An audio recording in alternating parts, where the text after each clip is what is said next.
Danzel Fernandez and Gerald Galang are both young aspirants for a seat in the lower house, and I'm very grateful to have both of you here. Thank you again, Atty. Okay, so now let's discuss some of the issues that are currently being tackled in Congress. And perhaps you can give me your insights or your position on these issues, just very briefly. So first, on the budget briefing of the Office of the Vice President, do you think Congress is doing the right thing in terms of having or scrutinizing this budget? Sige, we'll start with you, Gerald. Attorney Karen, for me, it's the Congress' responsibility to scrutinize national government budgets. So it's just right to review and carefully review the budget of the Office of the Vice President.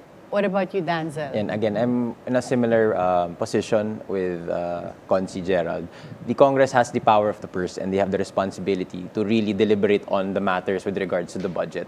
So it's only incumbent upon them to really decide as to whether or not budget may increase or decrease accordingly. Okay, and the manner that it's being conducted, do you think the line of questioning, it's appropriate? Just yes or no? With you, Gerald? For me, yes. Yes, yes. Okay.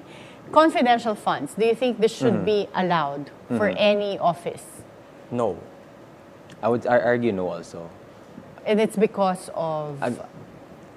I'm advocating for transparency. So it's a very important thing that the taxpayers' money, they know where it goes.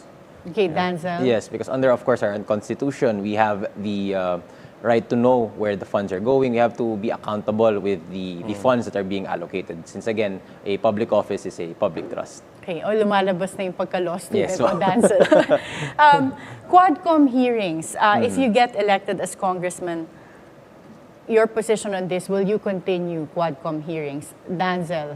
Yes, definitely. Since my father being one of the chairperson for the public order and safety, so it's really incumbent upon them to tackle all these national issues. And it's already difficult enough that their agenda, ang dami po kasi talaga.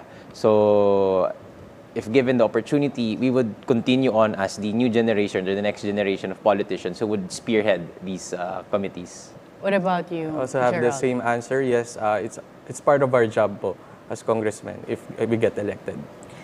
And what about the transfer of PhilHealth fund, the excess fund, to the unprogrammed allocations? Danzel, do you think this is legitimate? Well, it's really difficult to say because, you know, again, we have to really scrutinize the budget that is being transferred and the decision lies upon the committees to really deliberate upon it. So it's hard, you know, especially when we're talking about funds. When we have these transactions, it's really difficult to track whether or not they are legitimate. So we leave it up to the current members of the community to handle these issues. What about you, Gerald? For me po, nangyayari talaga ang mga realignment sa budget. Pero kung healthcare ang pag-uusapan, alam natin yung malaki nating problema sa healthcare. So dapat, if anything, hindi nga galawin at mas palakihin pang pondo natin para sa healthcare. So you would retain it in PhilHealth? Yes. Yeah.